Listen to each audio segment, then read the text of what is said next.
Ah. Hello, everybody, and welcome to another episode of the Ginge Pedro Show. I'm, of course, your host, Mr. Bush Phalanges. Alongside me is Pedro.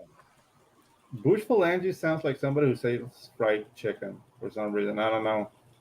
Well, I say, son, I say Colonel Sanders, that son of a bitch, I say he stole my recipe. Yeah, exactly. Bush Phalanges fried chicken. Fried chicken, exactly. Yeah, that's... I'm hungry now. Cool. Glad I have that power as an actor. Yeah. To sort of pass those emotions on to you. Yeah, so how are things, buddy? Good, man. Yeah. You know me, rocking out with my hands out. That's right, dude. Exciting things. Yeah, exciting things happening in the camp. Show. Yeah, dude.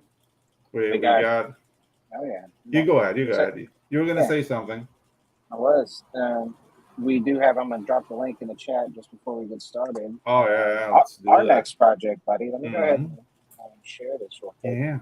It's called WAIFUS and KAIJUS. Right? Yes, sir. And we announced it last week. We've been working on this for over a year, I'd say, just about. Just about a year. I don't like to think about that, by the way. Why not? It got out of hand.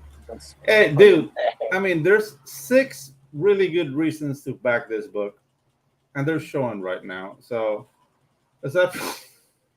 No, not really. Well, it's an awesome story, guys. Yeah, no, there is, though. We've got 3 fantastic main characters and their mechs in the background here. So those are 6 reasons. But, no, it's 130 pages of...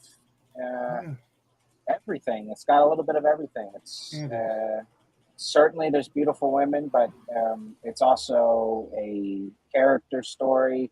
You're gonna get the full ride of fun. So we're looking forward to bringing it to y'all. Yeah, and, lots of heroism, sacrifice, and fighting for your fellow man within the story. Like, I'm really enjoying it, even though the 130 pages make me hate you dearly for a couple of hours, but I was like, no, the story's good. So let's do this, man. And dude, we're already working. I'm working on page 24 already. So let's just get the mailing going on. It's going really well. People are responding really well to it. So if you can spread the word, we'll appreciate it. And okay, great. All right, and we will. Getting that out of the way. Absolutely. All right, bud. So let me get this queued up real quick. I should have done this. But we do have a friend of the show returning. An awesome guest. A smooth guest. Absolutely. Yeah, a guy who is the epitome of cool within this neck of the indie scene. Buy me about 10 more seconds. Yeah, just the guy that knows kung fu and mythology and mix that shit really well. Let me know when you're ready, because I'm running out of my Eddie buffer. All right. There you Here he comes. The return of the Mac. Yes. What's up? There you go. How's it going? Really good, man. How are you good? How are you, sir? That's the question. It's good to be back on the show. Appreciate you guys. Awesome, man. Glad to have you back. Thanks for coming by. Yeah, man. Yeah. WAIFUS and KAIJUS is looking hot. Oh, yeah. It's hot work. It's hot work. As long as it's not a hot mess, it's all good. No, it's not a hot mess. It's just hot. And distracting. I'll say this, speaking of hot messes, John, we've started trying to spice up the show a little bit here, buddy, by having a little fun at the start with a stupid video. All right, let's do it. So, here's a hot mess. His name is Mark Riboulet. I might be pronouncing that wrong. But he creates beats live and then sort of improvs just incredibly stupid things. But some of it doesn't work out, but a lot of it sort of finds its way, ends up being pretty funny. So he's got a decent sized crowd. I mean, he's got. Yeah. Why do you do this to me, Ginge? It's fun. And I spared you, buddy, because he's got a lot of where he's like in his underwear just being retarded. So yeah, we don't need that. With that. Yeah, I don't need to see tidy whities. Here we go. Not ready. Come on, kids, get your ice cream. Yo, you want chocolate strawberry ice cream? You want the little cherry shell on the ice cream? You want to hit the dang truck? He's telling a story here. Too bad, bitch, I poisoned your ice cream. Now the kid's dead. Now the kids are dead. Now the kids are dead. Terrorizing shit in your head, bitch. Come and get the chocolate. Come and get vanilla. I'ma put the poison in the shit. Now you're dead, ho. You on the ground, children dead everywhere. It's a massacre. Mass massacre. Genocide, bitch. Ice cream truck, not what you thought. I'm fucking your whole day up in life, too, yeah. I don't want to say anything that will get this show in trouble, Ginge. So I'm just gonna not be part of this highlight. Give me a second. Yes. Well, that's my answer to your video. No, I love this, and this actually, I said the other day. It scares me that you love this. You know, just for you to know, man. I care for you, buddy. But damn. Yeah, that's special. Yeah, exactly. That's special, as in short bus special. Little yellow bus special. Mm-hmm. Yeah. The thing that's crazy to me is he has such a big crowd for that. Yeah, exactly. These are bored people, man. That is sort of the thing. Is it starts off? He's writing it all on the spot, so it just sort of starts off as something like the actual start of the video is him sort of building the beat and then finding the ice cream. And then going insane. Yeah, man. There's some other stuff, but perhaps it's not your taste. But I'll just say this. Not. For me, this video, these dudes' videos. I was talking the other day about understanding fine art, and this guy's videos have helped me do that a little bit further. In fine art, it's never mind the actual piece itself. One of the things that's interesting, right, is the background story being told, right? The looks on other people's faces in the paintings, you know, and you're just like, you just look at it. It's like a picture's worth 1,000 words. It's like when you're looking at it, you're like, I don't know, man. I may not get fine art. I think that, when I see fine art, I always feel like it's very subjective. You know what I mean? And then sometimes I wonder, are people actually appreciating the art, or are they wanting to look like they're appreciating the art? Because if they feel like they don't look like they're appreciating the art, then they'll feel like people think that they're not sophisticated. Yeah, that's the thing. Like, so I'm always kind of curious who's actually really appreciating it and who's fronting like they're appreciating it. Yeah, the thing is, like, when people are appreciating fine art, they want to be seen appreciating the fine art. Like, they don't do that on their own. If they're on their own, they'll just go back to watch like Looney Tunes or whatever. But dude, like, that is fine art. Looney Tunes is fine art. Yeah, dude. I have a very difficult relationship with fine artists because I just stare at them, and they know I'm telling them with my eyes, like, you don't know anatomy, do you? You don't know perspective, do you? It's like, this is how I feel. Yeah, you feel like you don't know anything, right? And it's you can kind of play anything off. Yeah, exactly. You know what I mean? It's like, hey, your perspective is bad. No, it's fine art. No, no, it's just a feeling, man. You have to just get lost into the art. I can't lose because the perspective is bad. I can lose myself into the art because I can go into it because you have shitty perspective, and elbows don't do that. So it's just like, no, I don't enjoy it. And did you see the video of the guy who like had like buckets full of sand and then he's like full of cork and the sand starts spewing and people were waiting until the buckets fell and he went like, that was it. That's the fine art. And it's an old fart, man. Like, I want to go there. I wanted to go in there and slap him. It's like, sir, you've lost valuable time with your grandchildren. I just feel like those are kind of like the emperor has no clothes moments. It's like everybody's looking, but nobody wants to be like, hey, that sucked. Everybody's like, that was deep. That was that was. So that's a metaphor for modern living in this digital epoch. Sure, that's what you're saying with buckets of sand. Just nah. Sorry, Ginge. We're not sophisticated. You need more sophisticated people to help Yeah. I guess I have to agree with you because I kind of feel like I stepped in some shit over here. You brought that up and we just trounced all over it, didn't we? We didn't give you any love. No love. Yeah.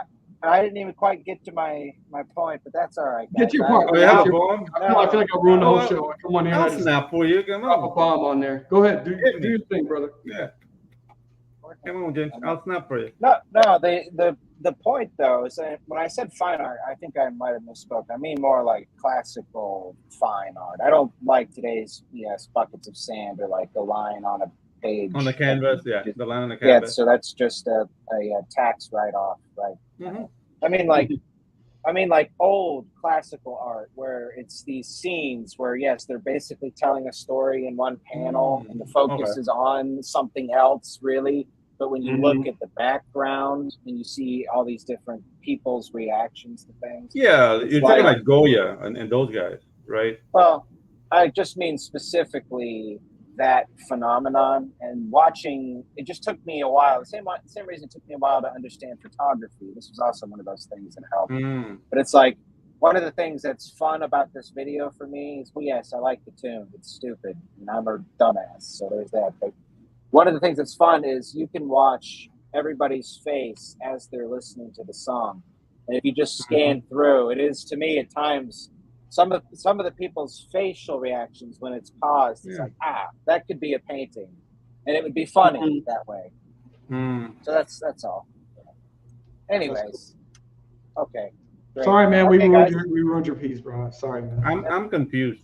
I don't know, man. I'm too highbrow for you, bro. Yeah, I'm used to it. To be honest with you, I should have known better. I knew I was risking it in the first place. But. I'm too Latin American for this, Jen. I'm sorry. I grew up eating plantain and hunting monkeys like this. No, I don't get it. Well, let me ask you this, Pedro. Did you guys, by chance, grow up getting into some kung fu fighting? What? That happens to be somewhat sir. Okay. Of the evening, sir. I must tell you, like, I was born in the 70s, so I grew up watching the double feature film from Hong Kong. You know, Shaw Brothers, Flying Guillotine, One-Armed Swordsman, The Five Venoms, all that shit. So, Black Tiger, Hidden Dragon #2. That was my segue into the book. That was requisite because me and Pedro, we are the same era. 70s man watching Hong Kong martial arts movies. I mean, there were no superhero shows. I mean, Spider-Man had a show, Captain America had a show, but it's like if you wanted to see the closest thing to superheroes were martial arts. Dudes could jump 50 feet in the air. They could do all these amazing things, and you're just like, man, those guys are so cool. Yeah, dude. But the thing's like, I don't know, like the 70s, at least, like I got into recent, basically like late 70s, early 80s, but still the double feature existed, and you would pay like 75 cents. So I will get off of school like at 1. I will go to the cinema like at 3. I'll watch 2 movies until my mom got up of work, and we'd go home. Oh wow! And that was awesome, man. Like, dude, just pay 75 cents, and then I'll see like sometimes we'll see like breasts because nobody cared. Like it was the time, so you'll see like let's just say, Snake Under the Eagle's Shadow, like the first Jackie Chan movie. I remember properly that I saw that movie, and then I saw Superfly, one after the other. Nice. So it was Kung Fu, blaxploitation, dude. It was awesome, dude. Yep. Yeah. So real quick, guys, just real quick if I can. Ashton Jackal is here. Hey, buddy. Thanks for coming by. He says my mic is weird. Do I sound off to anybody or? A little bit. It's not egregious. It's just not egregious. It's like a touch. Yeah. Check out your connection. Where you're getting the feed from. Okay. Yeah, probably. So yeah, like having said that we come from the same era, John. Yes, sir. What are the springs you go to write Black Tiger?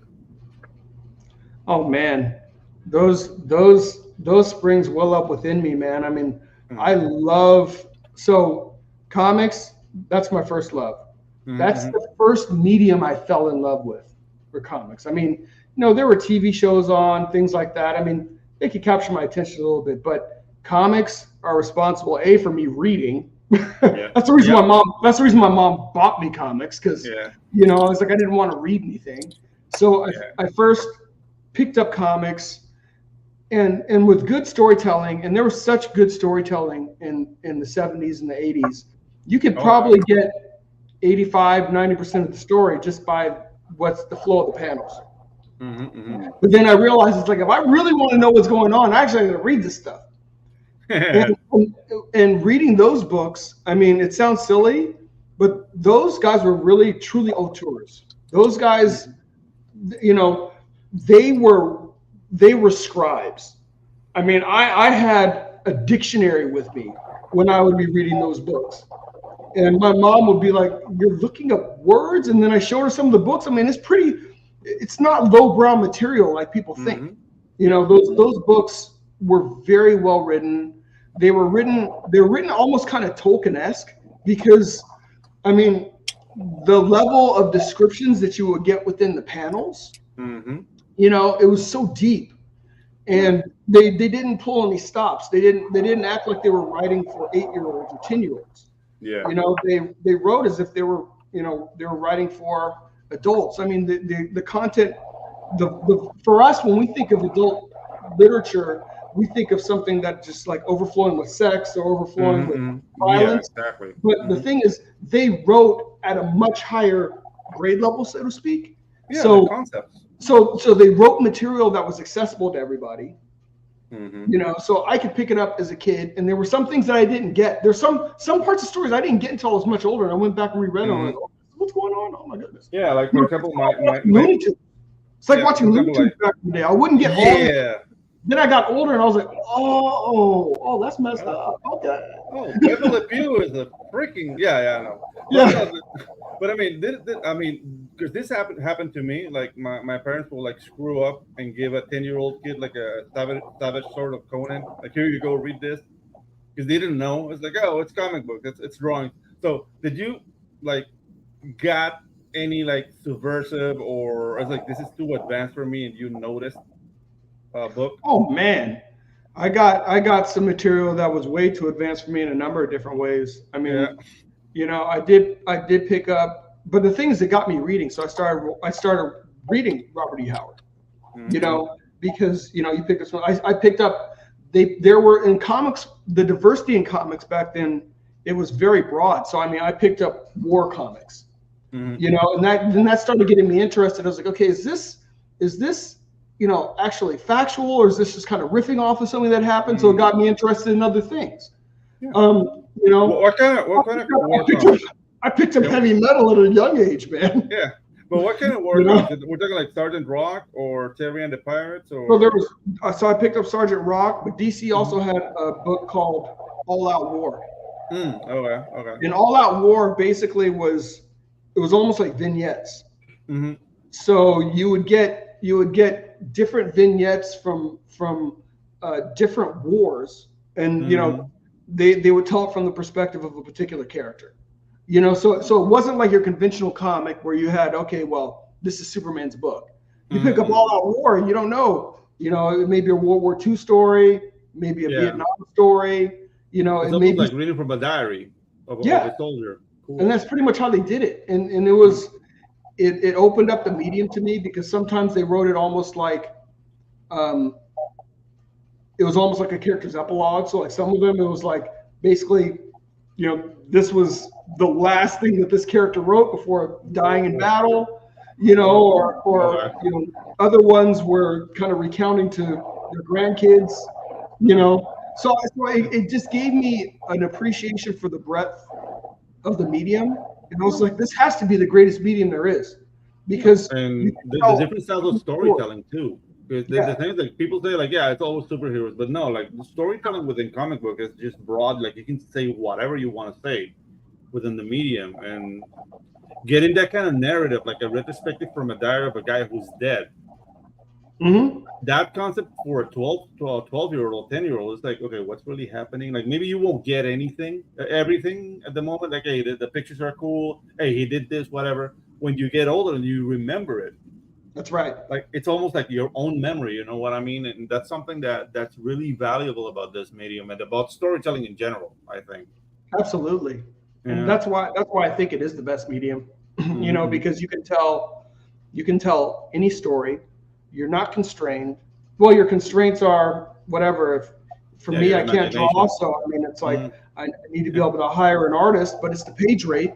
So that means, you know, I can go back in time. I can go into outer space. I can go into the middle of the earth. I can go anywhere. The page rate's the same. You know, I think one of the big challenges that comics has faced is so many people writing comics actually want to write other media. So then they write comics like other media, and they really constrain comics. You know, so it makes the comics dry. It makes them lifeless. You know, if you write a comic like a TV show, I mean, a TV show's got a budget. You know, they can only have a certain number of characters. They can only go a certain number of places. Why would you constrain a comic? You know, the same way that, you know, unless you're trying to write it, well, I'm writing this as a spec for a TV show. I'm writing it as a spec for a movie. Yeah, you can do that. But, you know, you're going to take away the power of the medium when you do that. Honestly. And that's one of the things that I love about it. You can go as big as you want to go. You know, when you're writing a comic book, you can tell as broad of a story as you want to tell. Yeah.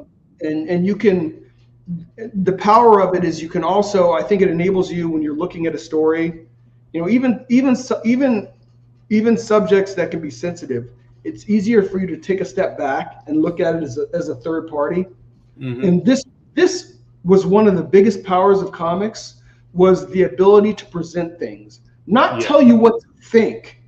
That's the problem with a lot of comics today in the mainstream. People have their ideas of what they're trying to, you know, what they're trying to throw up all over you. Yeah. Much better in comics when you present a scenario. Yeah, exactly. Like they're trying to convey a direct message instead of presenting something that will make you think. Yeah. Which I think, like, for example, if you read like the original Secret Invasion, there's a lot of concepts that will make you think about the state of the world. Can you make parallels to reality? But there's no like direct messaging like, hey, this is bad and this is good. And you know what I mean? Like, you pick up whatever you will. And right now it's just guys in costumes having coffee, talking about their sexuality. It's just, and it's like, and who cares about any of that? It's weird and it's inappropriate and nobody cares. It's funny. I've been rereading. I picked up, because I had John Byrne's run of the FF, but basically that stuff was turning into Parchment. So I bought the Visionaries. I bought some of the Visionary series. Oh, nice. And I've gotten to the point where She-Hulk joined the Fantastic Four. Oh, and I forgot how much I loved that character when it was written by Byrne. I mean, John Byrne, this dude knows how to write. And the thing is, like, there's certain things that you take for granted. I mean, like right now, you know, the industry has worked so hard to emasculate men and worked so hard to make men, you know, bumbling and you know, just ineffectual in any way, shape, or form. It's really fun reading the story. And in this story here, you have Jen Walters. She's taken the place of Ben Grimm, you know, but she has some insecurities about it, because, you know, they would never do this now, but she's that verse. She-Hulk's not as strong as the Thing. Nope. So she's not. I mean, that's a whole revamp they've done. Now she's stronger than the Hulk or something. Yeah. But, you know, she's not as strong as the Thing. She doesn't have the same history, you know, kind of with the team, but she brings a different element to the table. Yeah, exactly. And you see her dealing with her own insecurities, but also finding her niche and realizing that it's not just, you know, she's not the new Ben Grimm, because she can't. Yeah, she's not there to be Ben Grimm. Exactly. She can't be Ben Grimm. No one can be Ben Grimm. Yeah. And you were like, man, that's just good writing. You know, because even when I read that, it just, as a younger person, Just saying like, you know what, that's right. It's like, you may find yourself in a situation, whether you become part of a team, whether it's a sports team or a work team, things happen, things change. It's like, you may come into a situation that somebody else exits, but your job isn't to be that person. Your job is to be yourself, in that situation and bring to the fore the things that you bring to the fore. And I really feel like, at least for those that read comics, it really does a disservice to people because, comics are fantastical. And we read them because we want to be taken to someplace else. But when you have those kind of realistic elements in there, it's more than just a feel good. It's just a reminder that, like, listen, even for these guys, it's like, it's okay. It's okay. It's okay not to be, there may be certain areas where you're not as much as somebody else, but there are other areas that, that you have strengths in, where as opposed to, we have this whole thing now where every female character is just way better than every male character in every way possible. And you're just like, there's no need for males in DC or Marvel comics. Yeah, but not only that, the problem is not really like, I mean, the overpowering is bad, but I think the bigger problem is that they're not interesting because they're infallible. Yeah. Like the only antagonizing I see to them is that people don't believe they're as good as they are. Like, you don't know how good I am. Yeah. And that story can be told in 2 pages. Absolutely. If I can real quick, I just want to say hello to the chat, and then I want to ask John a question about this, and it kind of leads into, obviously Black Tiger here, but let's say hello to the chat real quick. We had Comic Chat Authority. So the authority in Comic Chat. The authority. Anybody got any comics that shouldn't be here? Put them away. The law's here. Yeah. Just kidding. Okay, thanks for coming by, buddy. We got Neostar Productions. What's up, Neostar? Before you. Hey, buddy. What's up? Man. Okay, so to the point both of you guys are making, and just sort of see a chance to segue here. John, could you talk a little bit about writing female characters in a way that's, just your process in general, but, in this book, Black Tiger, obviously we have a female lead here. Right. And what tell us about it? So, I mean, in terms of writing female characters, writing characters that are, a different ethnicity than I am, I mean, it's called human experience. I mean, I do have I have an editor that's female that helps me, so I mean, am I a one-man show when it comes to writing? By no stretch of the imagination. You got to write, you got to rewrite, you need good eyes on your work. But in terms of getting people, I think there's this humongous myth that, in order to write a particular character, you have to be that character. That's actually such a terrible myth. And that's like, if that's what you do as a writer, then you're not a good writer. If you can only write yourself, then you're not observant. You're not a part of life. You're not a part of humanity. I think one of the biggest things is, and as you get older, hopefully you learn how to do it more and more, is that you look at a situation and then you have to look at it from another person's perspective. Yeah. And when you look at it, oftentimes when you look at a situation from another person's perspective, you're like, okay, what they did sucked, but maybe it didn't suck as bad as I thought. Yeah. But sucketh he did. Though. But sucketh he did. So what ends up happening is, what are your character's motivations? And the thing is, like, growing up, we did all these kind of things. I played role-playing games like D&D. You get into character, you develop a character, and I pretty much build my worlds that same way. I develop the characters, and then I develop their personas. You kind of figure out what are their proclivities, and then the thing that's always important for your characters are, what are their blind spots? What are their weaknesses? And then kind of once you've put those pieces together and you've got kind of the foundation for your world, when you start putting them in good scenarios, it starts writing itself.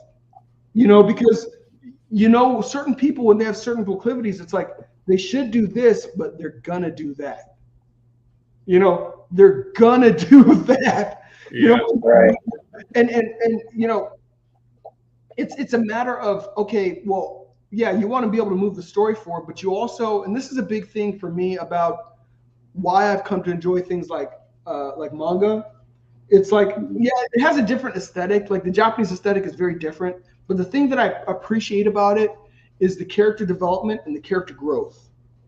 Mm-hmm. And you have to have your character on a journey. Your character has to be on a journey of personal development. And when probably some of your favorite movies or favorite comics that you've read have been actual journeys. And if you get to a place where your character no longer has a journey, then their story is over. Mm-hmm. You don't reboot them at that point. Their story is done. But if you've got a world, then you've got other characters in that world that have a story to tell. I'll tell you a TV show that actually did that well was Vikings. Because didn't see it. Worth seeing, worth watching. Because you start off with Ragnar Lothbrok. He's such a larger-than-life character. How can this show go on after him and his first wife giving up too much pass? But they figured out how to make it. They figured out how to do this show in a couple of generations without doing the reboot, without remaking what had happened before, but actually progressing the story. And by the end of the story, say for like one character, they're none of the characters from the beginning of the story. And these are characters that you love. And even when they die, you're just like, man, how are we going to go on? Even though like they took liberties, they did take liberties with the sagas though. Because if you read the Viking sagas, like people didn't die, and the moment they die in the series, but dramatically helped a lot. Yeah, you know what I mean? Because I mean the saga of Bjorn Ironside and Ivar the Boneless, they weren't antagonizing themselves that much. Oh, really? In the saga, yeah, but in the series, it's awesome. Like it's awesome drama, and you just want to see Ivar die. Exactly. And but when he finally dies, you see like it was all like an act on his behalf. Like he's scared and he's crying. Like I don't want to die. Like dude, that to me like make me empathize so much. And that actor was awesome. Yeah. To play Ivar the Boneless. To empathize with Ivar, because Ivar truly was terrible. He was awful. Yeah. And he did some horrendous stuff that you're just like, somebody needs to deal with that guy. He needs to die. Yeah, just like, dude, take the brakes up that wheelchair and just let him roll push him right down the hill. Yeah, exactly. So Ginge, kind of getting to what you're saying about Black Tiger, I mean, just writing characters that have, and the beauty of it too, I mean, you guys are creators as well. So you set this foundation, and then as the story starts to develop, they start to take on a whole different life of their own, and the character interactions. And I think people, what's up, Eric? I think people are going to really start to, especially with this upcoming end of this series, they're going to really start to get the payoff for a lot of the groundwork that had been laid fundamentally in the first 9 issues. So if you read Legacy of Fury in the first 3 issues of this, you're 9 issues into Black Tiger. So when you get into this, these are the next 3 issues. This book is moving. This book is moving. It's revealing some secrets. It's bringing whole new secrets to the fore, and it's a fun ride. All right, love it. Okay, great. Let's play the trailer, everybody. Let's go. Do it, yeah. Tiger.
So there are a lot of things.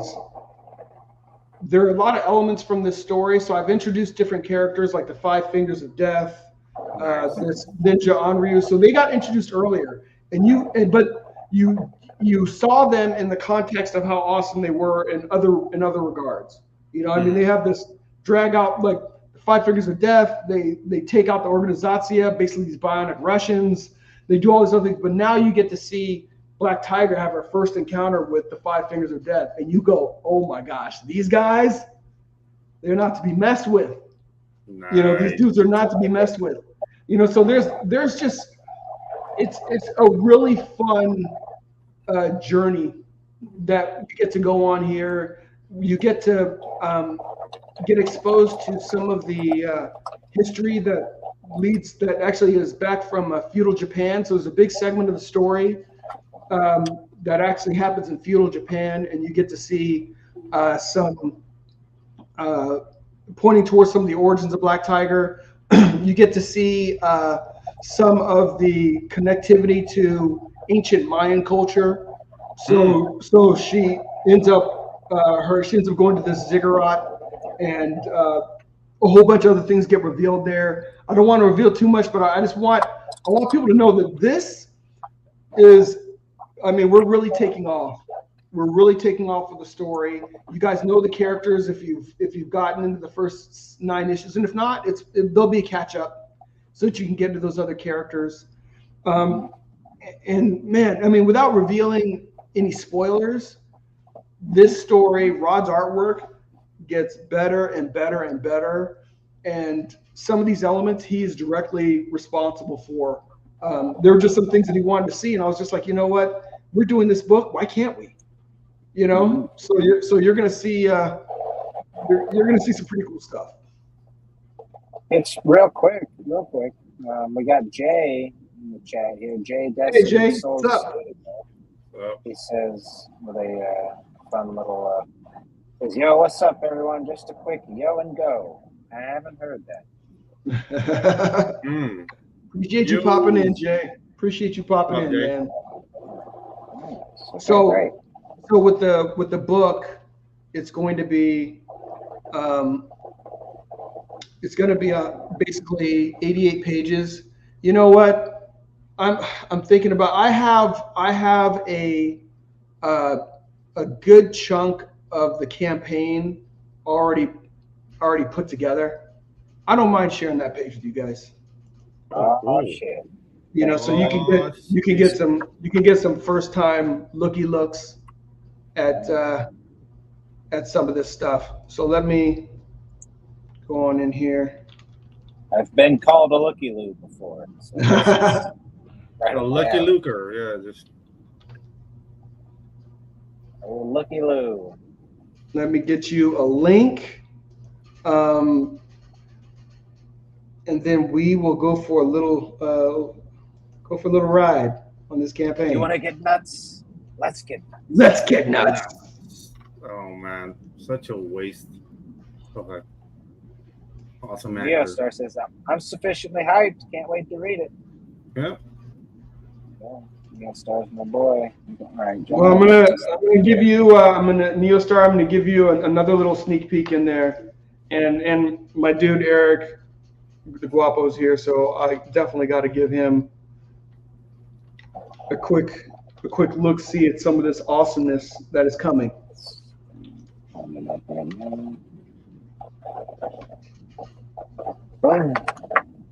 So not everything is up on the page yet, but you'll get to see and feel. You just, this is man, just talk about knockdown, drag out, martial arts melee. Dude. And I'm just gonna let the pictures do the talking, because I will give away so much stuff about this if I keep running my mouth. But that is that Abu Madu, who is basically an African wrestler. So there's different techniques that are used here. He's one of the 5 Fingers of Death. So he's an African wrestler.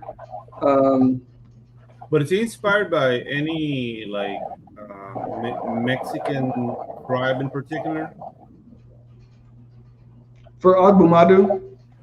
So yeah, there's some African tribes. Like I looked at some Nigerian tribes, and it's like 1,000 Nigerian tribes. Yeah. But I was looking at some of their martial arts, and some of their wrestling. So just trying to incorporate some of that into his character. And I'll tell you what my ultimate desire is, because you'll see here with the 5 Fingers of Death. 5 completely different dudes. I mean, you've got the Escrimador, who's a Filipino stick fighter. You've got Shinobi. You've got this guy. You've got the Pugilist, these are bionic Russian chicks. Got to have those. Yeah. You've got the Pugilist, who's a boxer. Then you've got a Chinese character who's basically called the Touch of Death. So it's the Chambers, So what I actually want to do, I'm praying that this campaign does really well. I actually want to commission some other writers and artists to start telling some either historical or one-shot stories with some of these characters, like the 5. You know what I mean? Yeah, because I had a question. I had a question with the African fighter. Is he inspired by the Sanded tribe?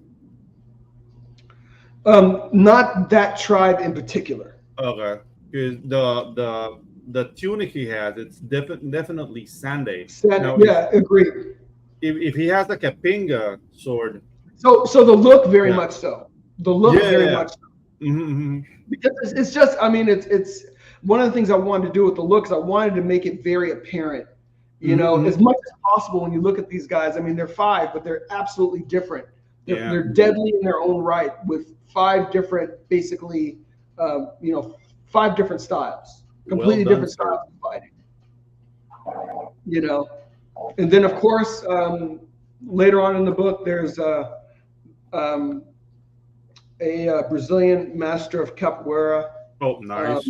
And so, I mean, these are all people that give her fits. So these are the bionic Russians I was talking about. Yeah. And there's a lot of art that's in here, because basically I was just kind of laying the groundwork for the flow of what this 88-page story arc is going to look like. And the artwork, all the line work is completed.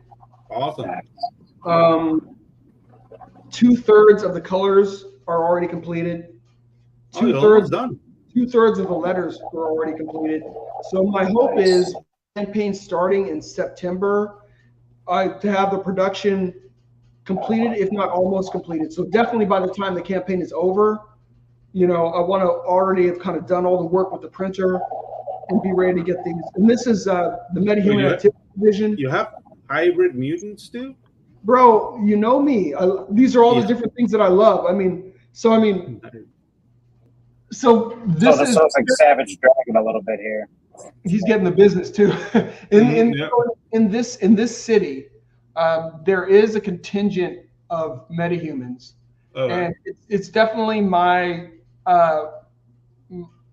my hat tip to the Morlocks, because that was a story in the X-Men when that story first came out.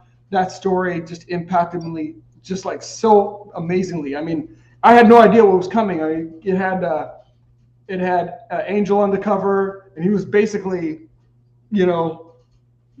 strung up. He had actually been pinned there by his wings, and you learn the whole story of the Morlocks. So this is kind of a playoff. So you have the Morlocks, but then you also have the police department has received private funds to develop this anti-metahuman gear. So you have kind of a police unit that is super powered. You've got a contingent of metahumans in this city. Then you have, amongst the gangs, there's basically the Organizatia, the Russian gang. They're like bionic folks that, some ex-KGB folks, some other stuff like that. So, I mean, it's like you have a swirl going on in the city, and Black Tiger's in the midst of it. And quite honestly, she's not the most powerful, thing that's out there. So she's got to use her martial arts, but she's got to figure out some other ways. And this is when she so what ends up happening is there's a ziggurat, and to their surprise, it's actually in Brazil. Oh, okay. Yeah. So I mean, showing the extent of the Mayan culture, and it was that, and the way the ziggurat is like, the top of the ziggurat is barely visible from ground level. So the ziggurat actually goes down. Okay. Are you familiar with the lost civilization of the Amazon? Yes. Okay. I mean, like those guys invented like a type of soil that would allow you to have like huge crops in the tropics. And since it's a jungle, like that civilization was completely eaten by the jungle. So it's like very little left of what they was. So give me rings to that.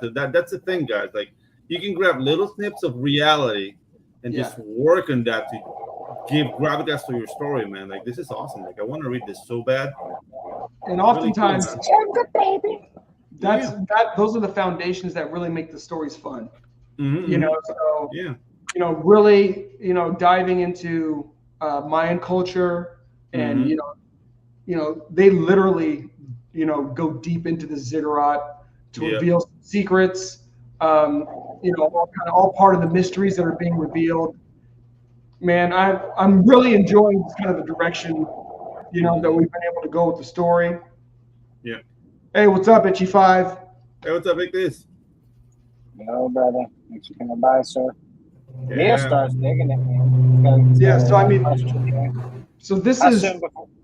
Go ahead. Nia, so how soon before we get a Black Tiger fighting game? Man, I would love that. Yeah. I would absolutely love that. That is definitely something that I would need to partner with somebody that has skills way beyond mine for that.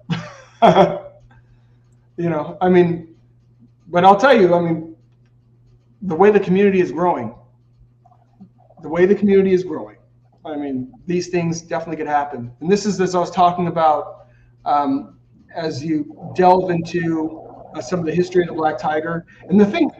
So the real crux you start to realize is that Jin is wielding the power, but there's a ton of cross-cultural references to the power. So then the question then becomes, what is the power really? And for her, it's manifesting through martial arts. But you get to see that it's manifested different ways throughout history. So it's on and popping. It is. This is awesome. Yeah. Like I said, I will let the art do the talking, so I will not give away. But come on, you need Goblin, Samurai, and Ronin. That's a need. That's a must. Goblin, Samurai, Ronin. Yeah. Nice. It's a band name. Do you want me to scroll down there's further? There's a Jonin. You can keep going, brother. You're fine. Wait, there's magic too? What's that? Yeah, man. Yeah, man. Dude, you're throwing everything at this, dude. No limit. No limit. Yeah. There you go. So. Cool. Yeah, Rod Looper. Yeah, Rod. That's right. That's right. There's 3 cover options. Rini's doing one of them.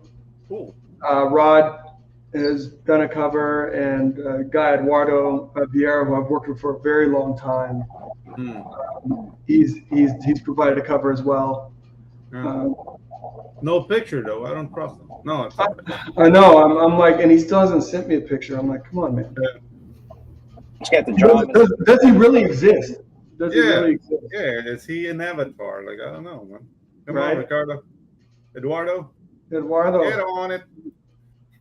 Show me that picture, man. Yeah.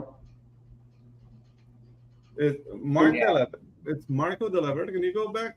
Mm-hmm. Is that Wolverine? Wait. Marco de la Verde? Yeah, he's projecting Wolverine there, like really hard. He absolutely is. And by the way, he's an amazing letterer. Amazing. Shout out. Respect. Okay, yeah. So, all right. Well, John, this is awesome, bro. No, appreciate it, my guys. Appreciate you having me on. Anyone that's interested, go ahead and sign up. on the list, because you'll also get some additional goodies when you sign up on the list, and then you back a physical tier. Want to make sure that we kind of try to incentivize people to. But hey, man, if you love the medium of comics, if you love martial arts, if you love superheroes, if you like fast-paced stories, yeah, guys, I read this guy's book, and it's quality storytelling. So get on it as soon as you can. Get on the goodies. Yeah, get on it, doggone it. Doggone it. Doggone it, get on it. All right, great. Pops, are you hanging around back there, sir? Told you, Pops is like Candyman. Probably not. We gotta say his Pops Van Zandt. Yeah, Pops we Pops love the Van Pops. Zandt. Pops Van Zandt. Awesome. We didn't look signee. We got a picture. Appreciate it, Hailstar. That's awesome. That's awesome. Okay, Dude, so I was not disappointed. I was going to buy Pops a little bit of time to end the show with the ads and all that, but yeah. Let's see. So, John, I guess just real quick, buddy, let's talk kung fu movies for another minute or two. Yeah. So okay, you know what, James? I think this is a good time to do a mech reveal. The mech reveal of the week. Sure. All right. Yeah. So. Yeah, okay, guys. We are in campaign mode, as you know, John. Also, we're doing the mail-ins for our campaign, and we have this little thing we're calling Mech of the Week. Okay. So we're gonna be showing mechs and do polls. Nice. To see who likes the best mech, and that will basically affect the story Ginge's writing. All right. So let's see the mech. Yeah, let's go. We agreed to go with India first, right, Ginge? Yes. Yeah, so let's take care. This is the mech from India called Rama. Her pilot is, what's her name again, Ginge? Because you changed it. Yeah, Dia. The pilot of the mech coming from India. Means light. Yeah, it means light. Nice. And she's a bright girl. Do you have it or should I get it? Oh, I thought you were queuing it up. Oh, come on, man. We gotta get on with it. Okay, guys. So mech of the week is hitting some snags. Don't you worry. I got you guys covered. The mech's coming. It's coming. The mech is coming. So there you go. Oh, George R.R. Martin ruined that phrase. Anytime I hear that anything is coming, it's like, oh no, yeah. There you go. Here we go. Oh. This is the mecha from India, inspired by Rama. Nice.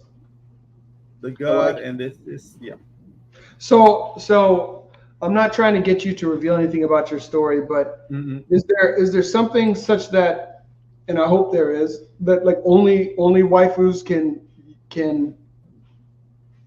use the mech, or no, it's not. Okay. I mean, the thing is like, okay, my original idea, because when we were coming up with the concept, but I mean, James really didn't follow that on the writing. That's all right. Like, I was thinking more about Olympic athletes being the drivers of the mech, because of the technology they acquire, like they require physicality from the pilots. Yeah. So that's why the world like picked from like, hey, we need an archer, so we need a real archer for this mech. Right. You see, Rama uses a bow.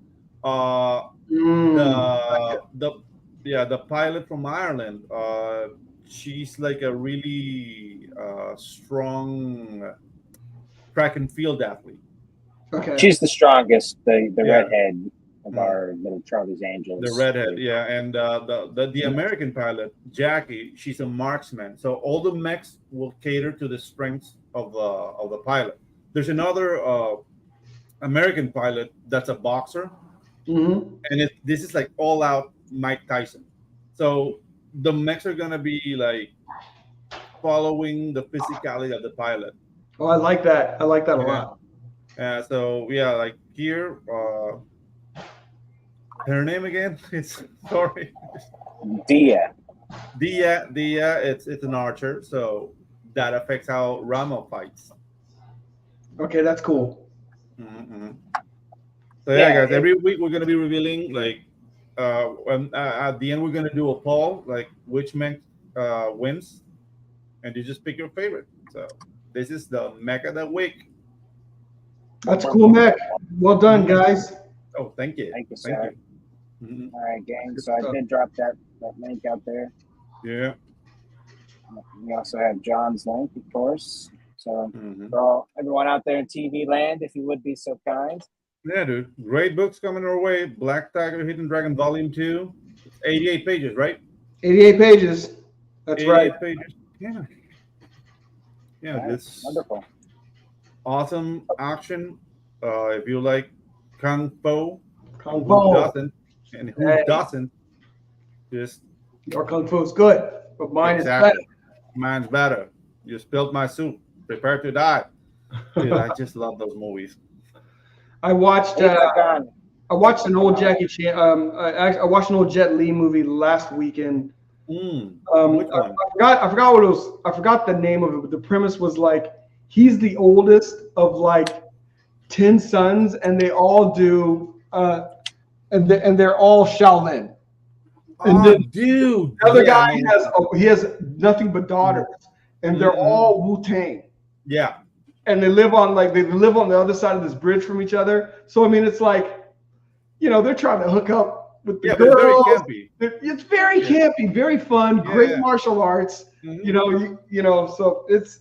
But you know what's curious about this movie? I watch those. I can't help it. I started watching it. I'm like, this is campy, but I can't stop it. Yeah, but you know what's curious about this movie? That movie was not produced in Hong Kong. That was a Beijing produced, like CCP sponsored movie. That's interesting. And they're all like Chinese opera actors, so their projection is like theater. So that's why it's so like in your face. Like like they do the faces and whatnot. They're all theater actors. Yeah, I saw a documentary of the production of that movie. That's before Jet Li got out of the National Chinese Theater Group. I didn't know that. He looks so young. Yeah, exactly.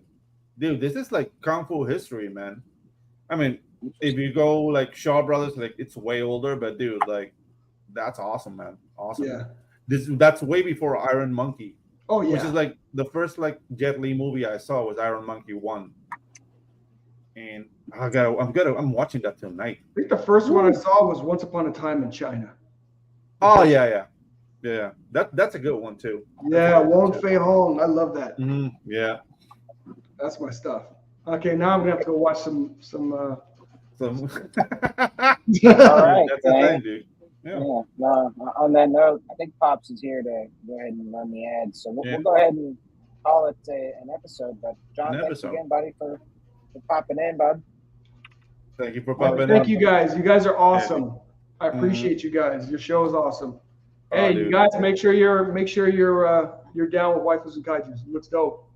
Yeah. We promise an avalanche of thrill.